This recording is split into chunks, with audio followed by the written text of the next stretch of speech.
So welcome back, episode 2 of the Just Facts Sports Podcast. Coming back at you with another good episode. So once again, I'm Nick.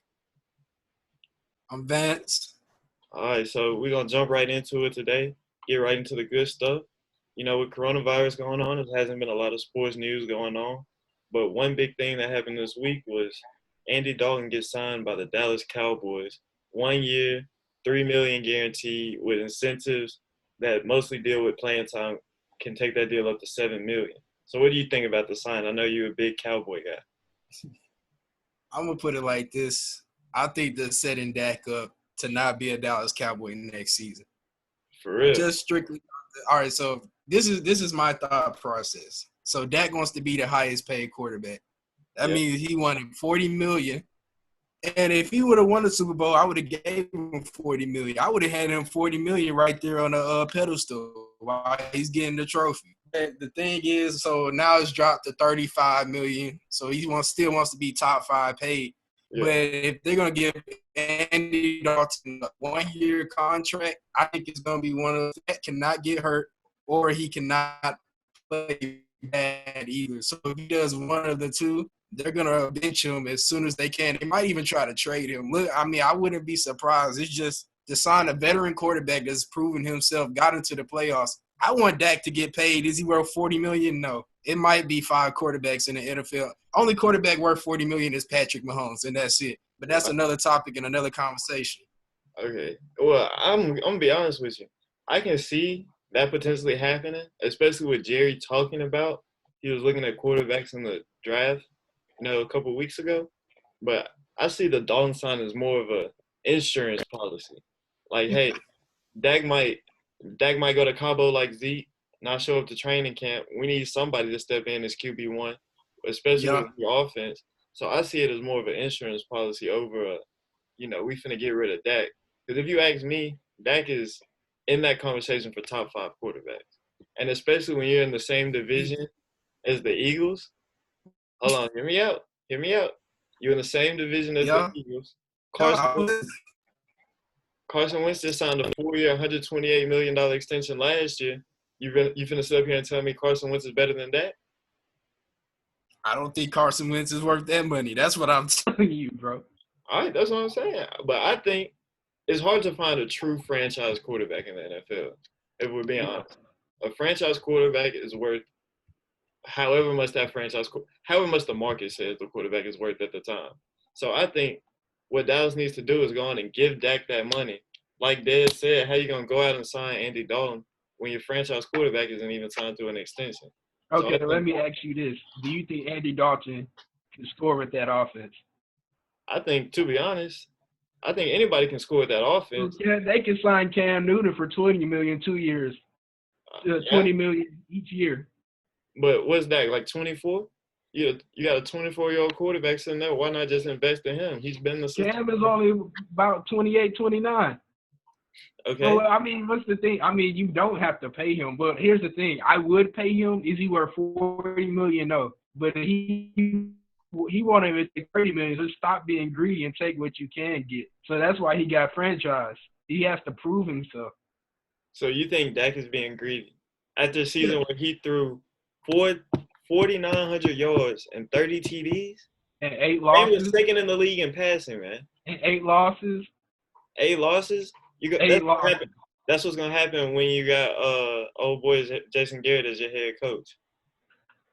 Jason Garrett's in the same boat as Jeff Fisher. They're mediocre coaches.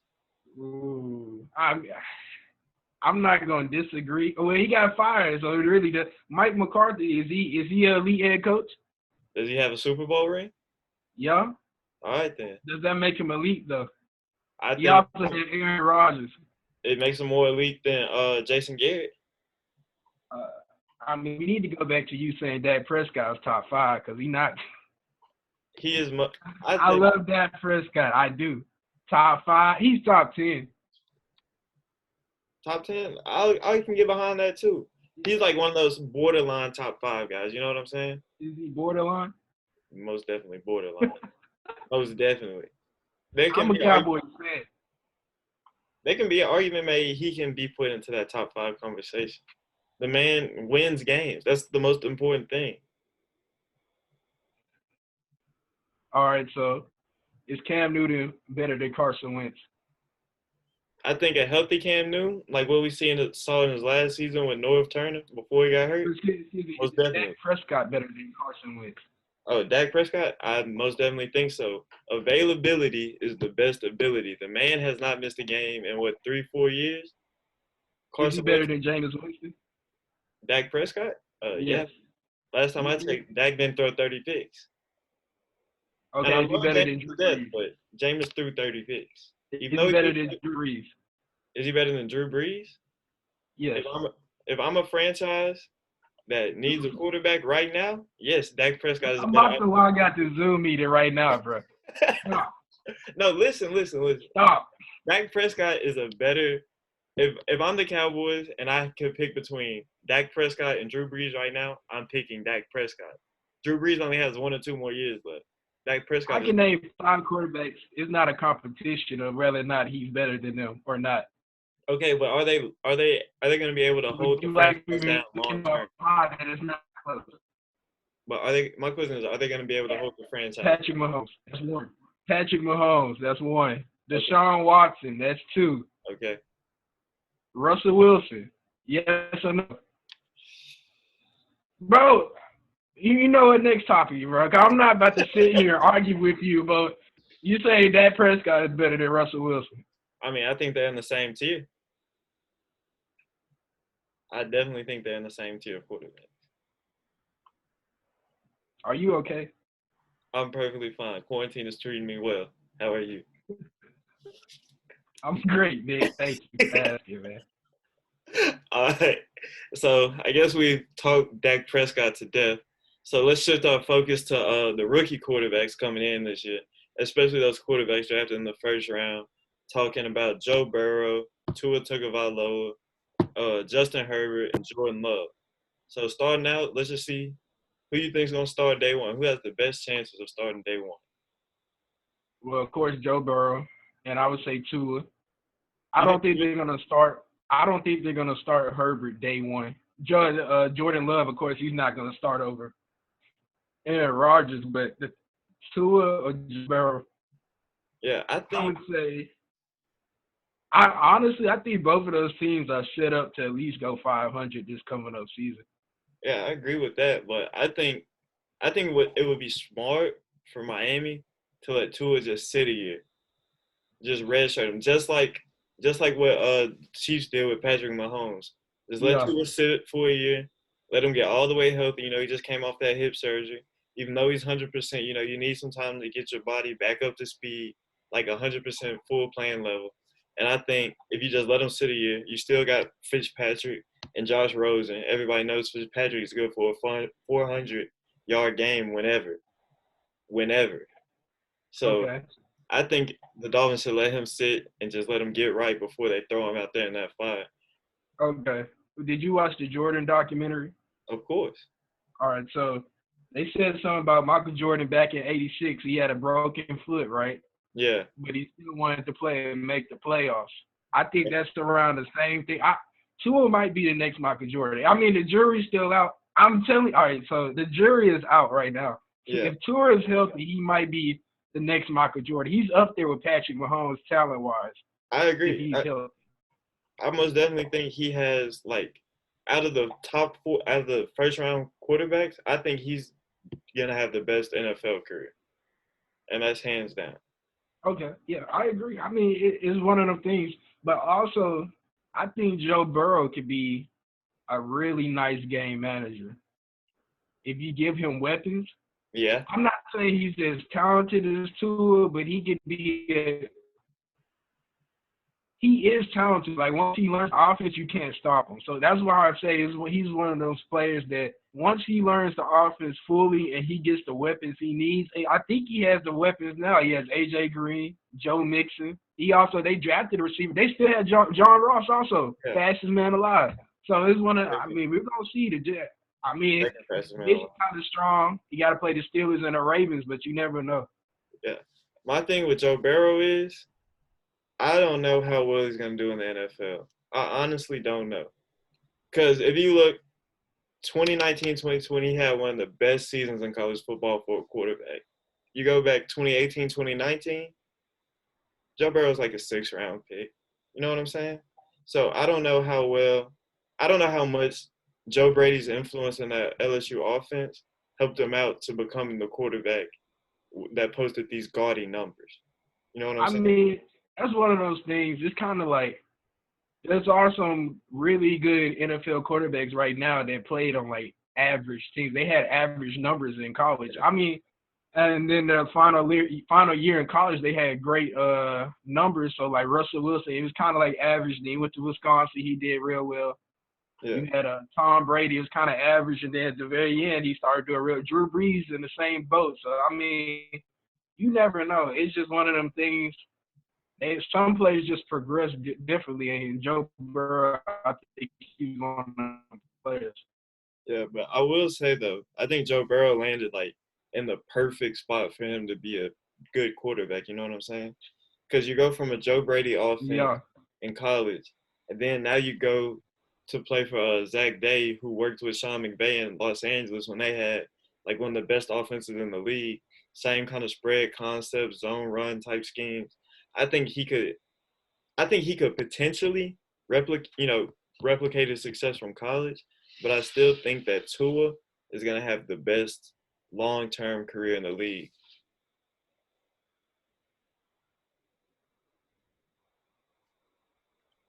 And I can also see like I guess I have like a dark horse candidate too for who's gonna have a good career.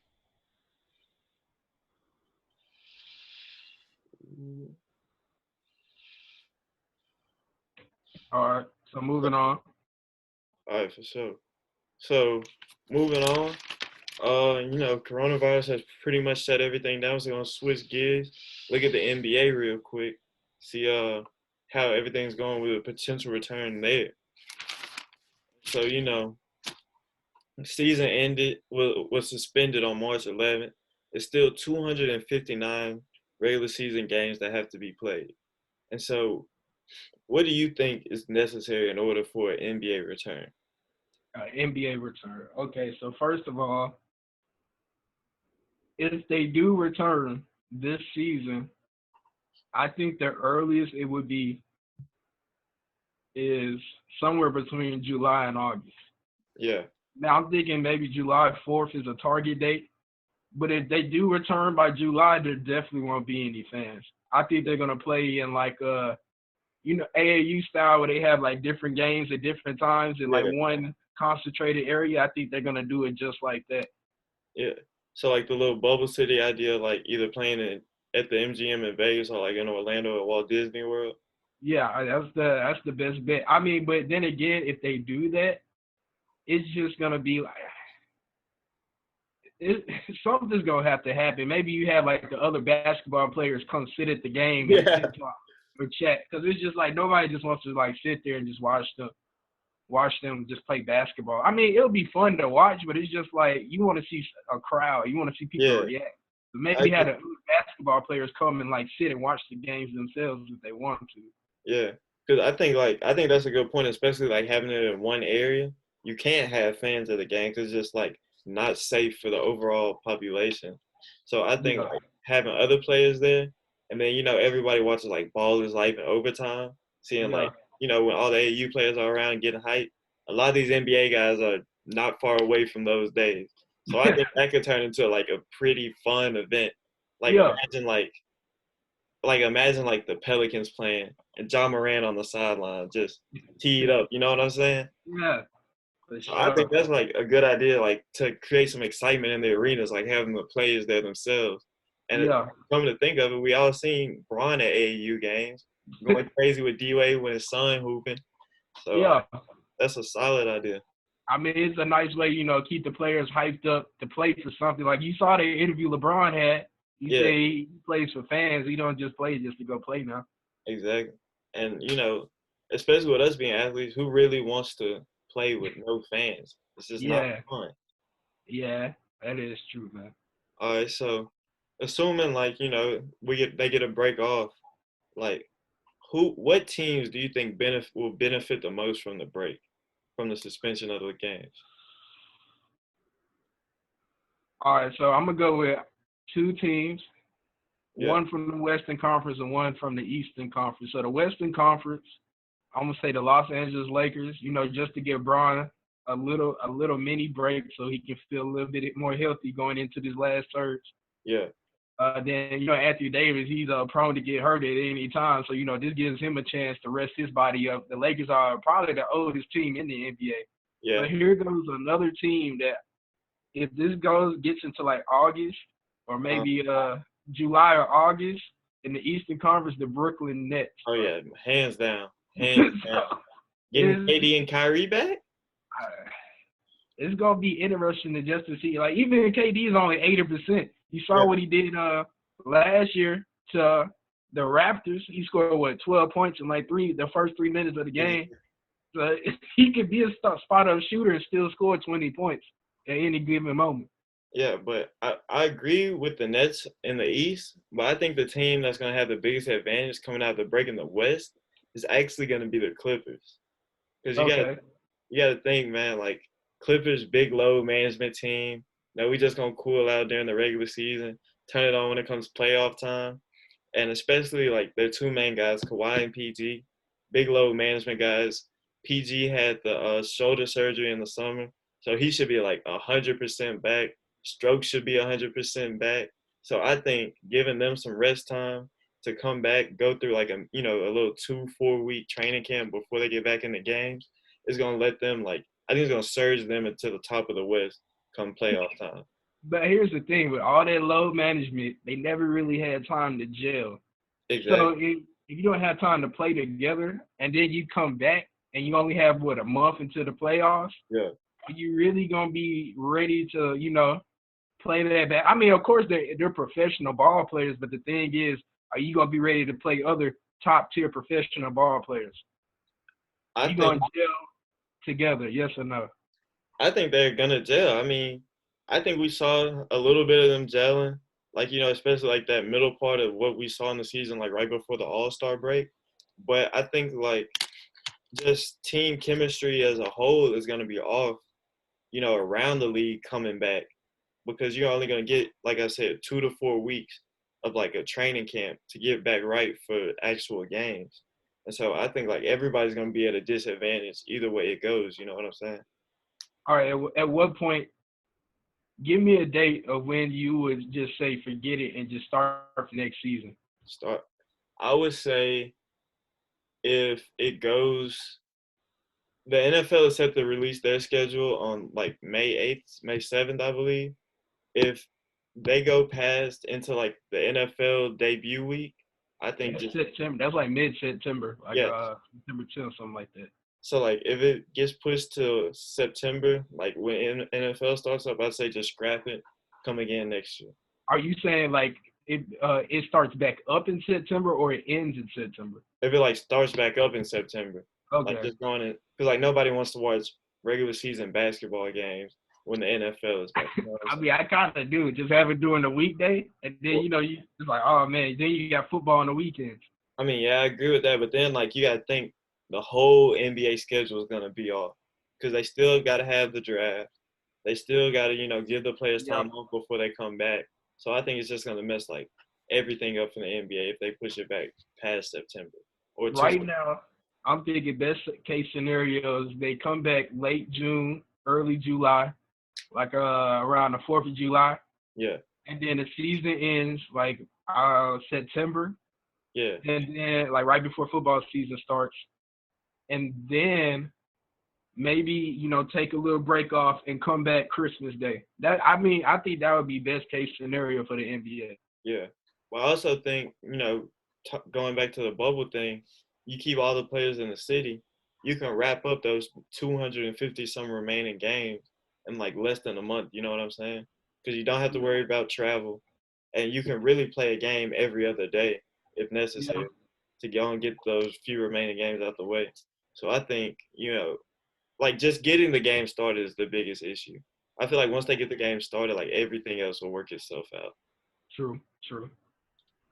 All right, and so since we talked about the potential canceling of the NBA season, I think it's only appropriate that we hand out some postseason NBA awards.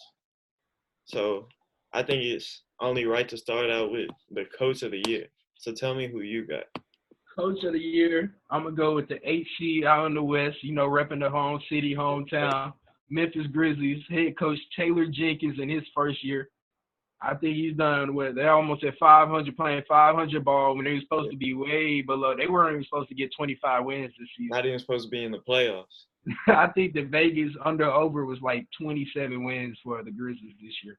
Yeah. And when they already hit 30 with another 20 left to go. So, I mean, Yeah. I think that's as impressive as it gets almost. And one thing about them, I hate the fact that they're trying to hate on the Grizzlies, saying, oh, they should have a playoff for the 8 seed. It's like, no, you should have been hooping all season. That's your fault for not being in that position. So, like, don't have a runoff. If you only want to have a runoff for the 8 seed, you might as well run 1 through 15 in the West or 1 through 16. And I like to point out, like, it's not even just hating on the Grizzlies. Everybody just wants to see Zion get in the playoffs and face off LeBron against the first round, which makes absolutely no sense to me. As of right now, the Pelicans are actually in the 11th seed or 10th or 11th. I can't remember. It doesn't matter. They're not in the playoffs. Exactly, not in the playoffs. They're way too far behind to even be considered for the playoffs. And so, like, the fact that they're just trying to push this Zion narrative is really frustrating, especially as a Grizzly fan. You know what I'm saying? But who's your coach of the year? Yeah, my coach of the year, I got to go Nick Nurse in Toronto, man. He's got the team at 46-18. My guy took over and just said, you know what? Kawhi's gone. No problem. We still got Kyle Lowry. And Kyle Lowry we trust. I mean, when you're sitting pretty in the second seed in the East without your, like, superstar player who just won the finals MVP for you, that's pretty good coaching, especially on the defensive end of the ball where they're just smothering opponents. I agree. I mean, I'm still going to go with Taylor Jenkins just because, but I think both coaches are overachieving with well, I don't know. I think the Grizzlies are doing what they're supposed to do. They're just a young team. But I do think the Raptors are overachieving compared to what just happened last season. They won you can argue that they're the favorites in the East still to go up against Giannis and the Bucks. I mean, they're the second seed for a reason, bro. Favorites in the East? Why not? Who's going to stop Siakam in the East? Boston? That's all you need to know. Who on the roster? Who on the roster is going to stop Pascal Siakam? Jalen. Siakam will lock down Jason Tatum. I don't think Jason Tatum's ever been locked down, sir. It's That's about a grand athlete. It's about even. Grand athlete doesn't get locked down. You've been watching The Last Dance. It's about even, I'm telling you. The Raptors and the Celtics, it's about even. And throw them in with the Bucks. It's about even. It's a 3-team race until KD comes back. Exactly. That's the key right there. Until KD and Kyrie come back. All right. And so moving on, let's talk about most improved player. I feel like this is like one of the most underrated awards every year. But I feel like it's also like one of the most important because you see guys like grow up into these bigger roles and like kind of take on stardom. You know what I'm saying? So who's your most improved player? I'm going to go with a guy that's been shipped off by LeBron. You know, he had time to get his mind right. He's been eating that gumbo, that crawfish down there in New Orleans, Brandon Ingram. I'm not gonna lie. I mean, if you watch his last 20 games or so when LeBron got hurt, in his last season with Los Angeles, Brandon Ingram, he was the best player on the Lakers his last 20 games in LA. I most definitely agree with that. Like, I got B.I. as my most improved player too. Man's a first year season being an all-star, averaging 24 points. Come on, man. Man's hooping. And not only is he hooping, but he's hooping with berets in his head, man. It's not too many guys doing it. Well, if you gonna say B.I., I don't wanna like tag along with you. I'm gonna switch my pick then. So I'm gonna go with Bam Adebayo out of Miami. The big guy. And he's a big guy, but he's really a Swiss Army knife. He can do a little bit of everything. But the thing is, I was actually about to make him my defensive player of the year because he's one of 3 players averaging 1 block and 1 steal. Yeah. But I'm gonna go ahead again. I'm gonna give him the most improved because he's made the biggest jump from last season to this season. And Brandon Ingram, he was still turning up at the end of the Lakers season, but bam, this really came out of nowhere. And you want me to be honest? Yeah. I kind of thought about giving Spicy P back-to-back Most Improved Player awards. I know it's never been done, but my boy Spicy P has taken his game to a whole nother level. He went He's from gonna get better. Huh? He's gonna get better next season too. Exactly. So I mean, like he's averaging 26 right now, primary scorer on the Raptors team, second in the East. That man's a problem. I'm gonna tell you this story. Terrence Davis, he plays for the Raptors now. I'm gonna tell you this story he told me. He told me the first day of practice this season, Spicy P, he walked in the locker room. He walked up to him. He said, "Look at me. I'm the captain now." Hey, that's very fitting because he is most definitely the captain of that Raptors team on the offensive end. Yeah. So moving on, I feel like this is a category that should be no contest at all. Rookie of the Year. I feel like there's only one right answer. Yeah, bro. No, This it's not one's Kendrick Nunn. fast one. You can say it. It's gonna be a fast one. Yeah, exactly. we all know it's John Morant. Kendrick Nunn felt he should have been it. I'm sorry, Kendrick Nunn, but not at all. You're not hooping like that. So let's just keep it brief with Ja. Like you said, overachieving, 32 and 33, good for 8th in the West. Boys averaging 17.6 points a game and 6.9 assists, which is top 10 in the league as a whole. I mean, you can't hate. I mean, it's one of the things they're really just hating on Ja. If Ja was an LA Laker, it would be no contest. If Ja was a New York Knick, it would be a no contest. If he played for the Heat, the Celtics, if he played for the Mavericks, if he played in a big circuit, he would be like a runaway player of the year. They were trying to give it to Zion Williamson. That's the most disrespectful thing I've ever seen in my life, bro. I mean, I will give it to Zion. He shows up, averages 20 points a game like it's nothing. He's knocking down threes, dunking, and all of that.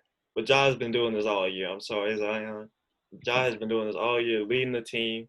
Man, blocked Kyrie in like his 3rd game. Hooped on LeBron. Cashed 3 threes on James Harden. And then he almost ended Aaron Baines and Kevin Love's career. So, I mean, this guy. I remember we was up in class when we watched them win that game against Brooklyn. Oh, yeah. Overtime, we was up in class watching that movie for sports communication. I had to let him know this game's more important than that movie. I'm sorry, teacher. Real sorry. All right. And so moving on, defensive player of the year. You mentioned Bam earlier for this, so who you rolling with? It's a 3-player race because I said only 3 players are averaging 1 block and 1 steal. But I'm gonna give Anthony Davis the slight edge over Giannis. Like it's like this. But I'm gonna give it to Anthony Davis just based off the fact that I think he earned it. He deserves it. Because I thought about giving it to. It's one of them things. If you told me Giannis got it, I wouldn't. I just be like, oh, cool. But I'm a Lakers fan. That's the real reason why I gave it to Anthony Davis. I mean, who did you pick? I mean, me. First of all, I feel like this is like a very big man dominant award. Like it's hard for a guard to win DPOY. But anyway, I'm rocking with Andre Drummond just because even though like he's not on a winning team, he doesn't want to be in Cleveland. He's still doing his job night in and night out on the defensive end, averaging 15.2 rebounds, almost 2 steals a game, and 1.5 blocks a game. Oh, my goodness. Exactly. That's like a monster. And nobody knows because his games aren't on TV and the teams he plays for suck. So, but just to make his time in Cleveland a little bit better, he deserves some hardware to show he's still doing it. I'm sorry. It's just like, you played for the Cavs, bro. I mean, yeah. If they were winning, then again, that's a John Morant argument, bro. If he was playing on a bigger market, then I'm sure he would have it. He'd probably be a runaway player. Exactly.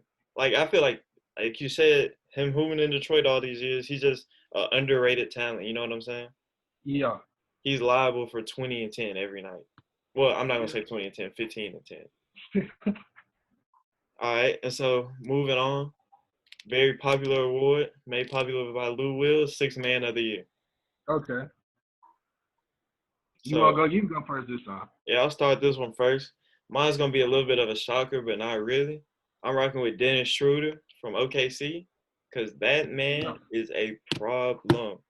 He comes off averaging 19 points off the bench with 4 assists. He's doing it all, taking the reins from Chris Paul starting and just keeping the OKC offense flowing smooth. He's taking way better shots from when he was in Atlanta, because that was just unexplainable. And then not only does he lead all bench players in scoring, but he's also contributing on the defensive end, as he's like 8th amongst all point guards in defensive plus minus.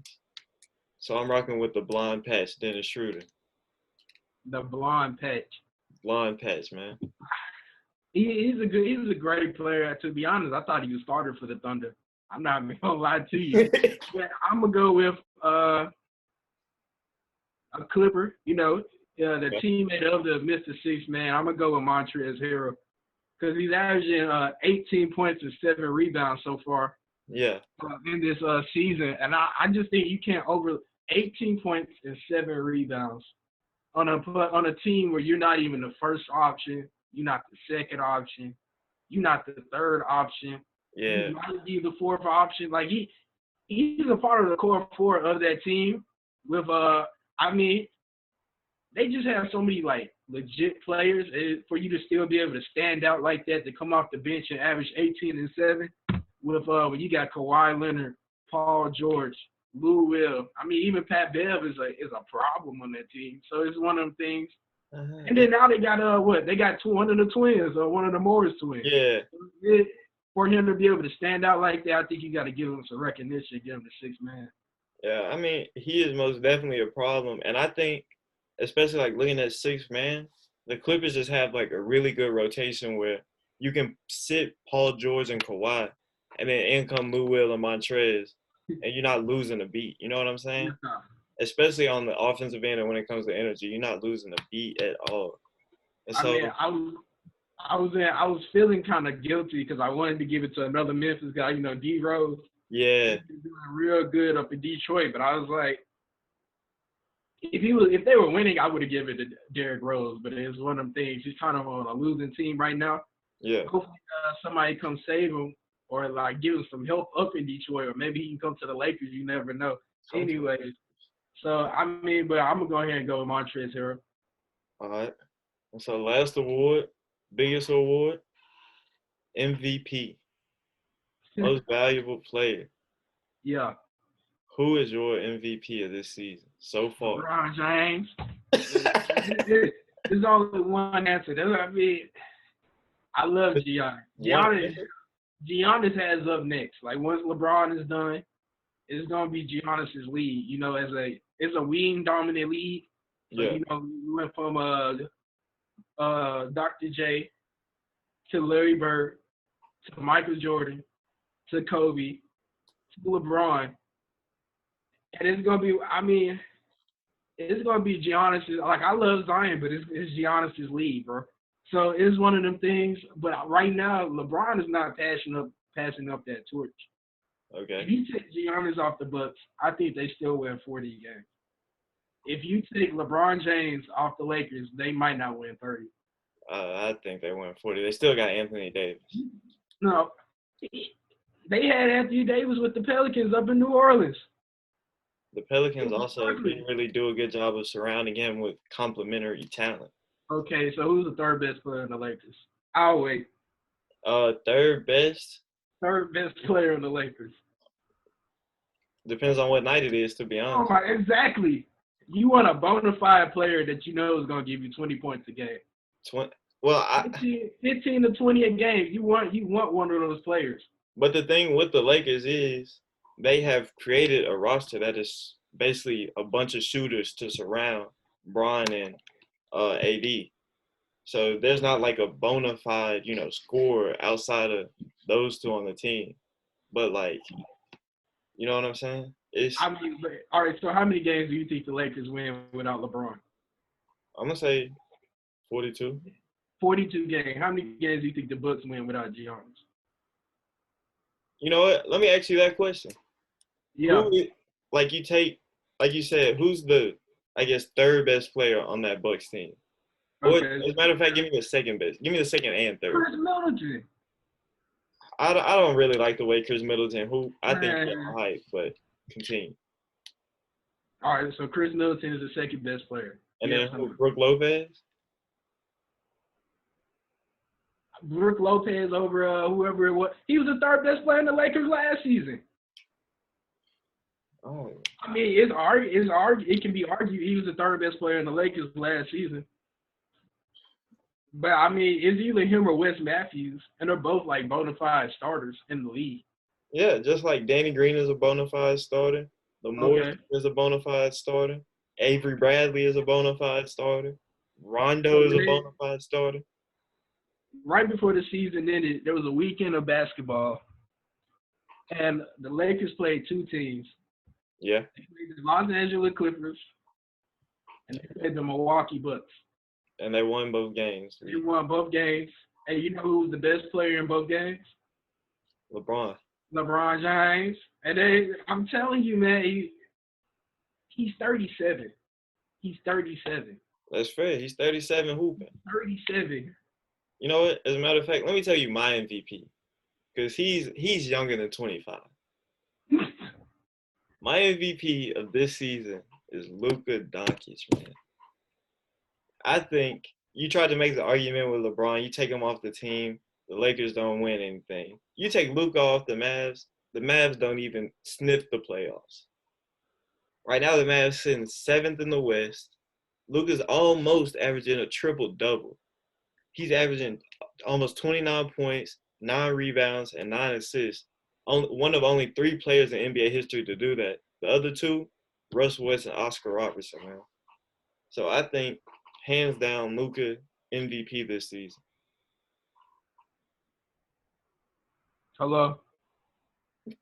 Yes, is this 911? I would like to report this young man, Nick Hayes.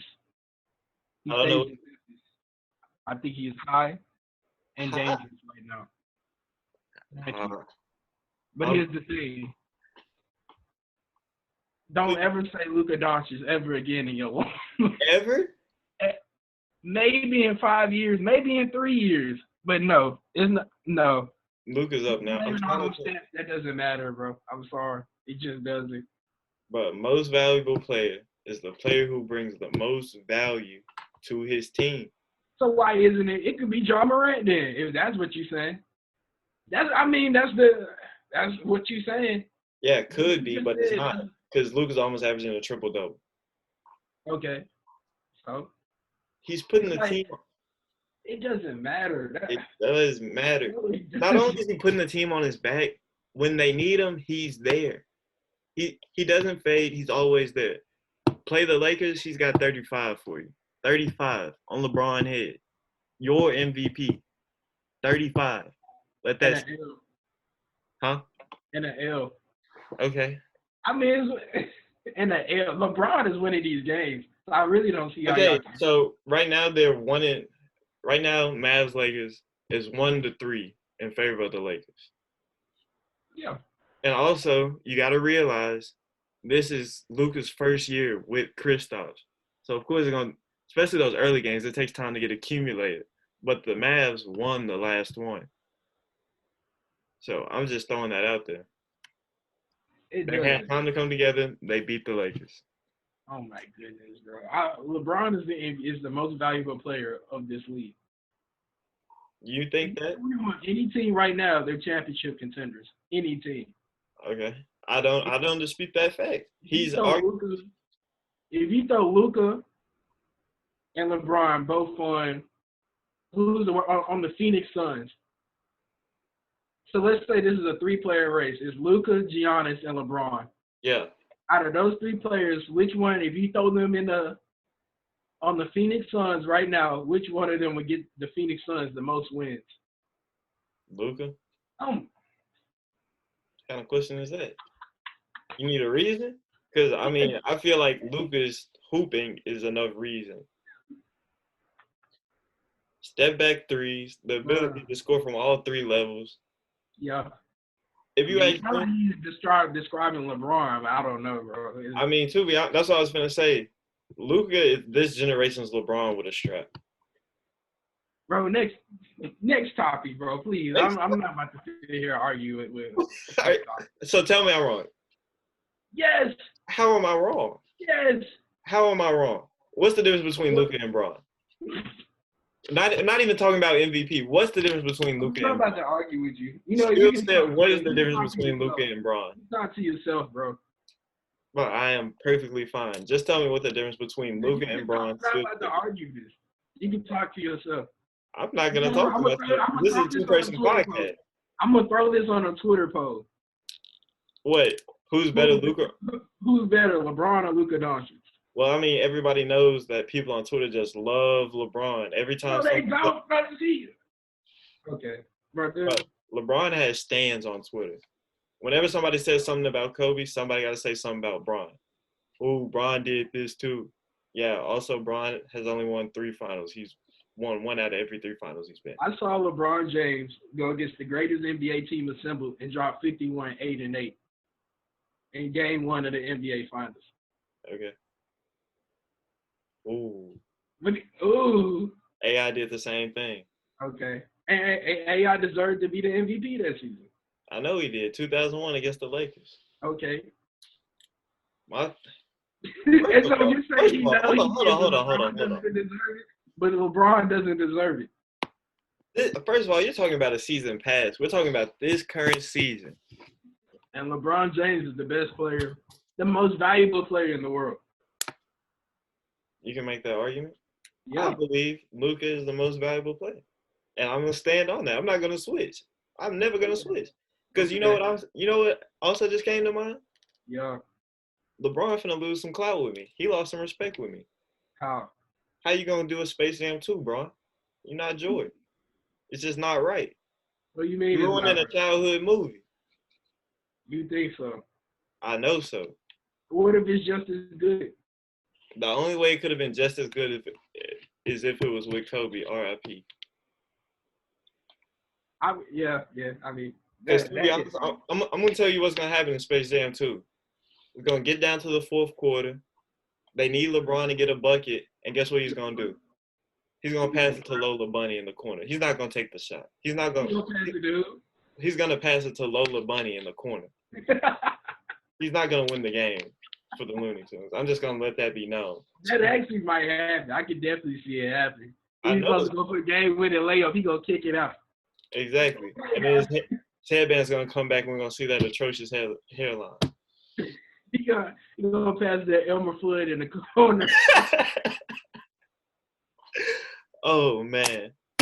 But you know who would have got that bucket? Who? Luka Doncic. And I'm going to leave it at that. Next topic, bro. Right, if I hear Luka's name one more time, bro, I'm just going to hang up this Zoom call. What's the next topic? Please tell me the next topic.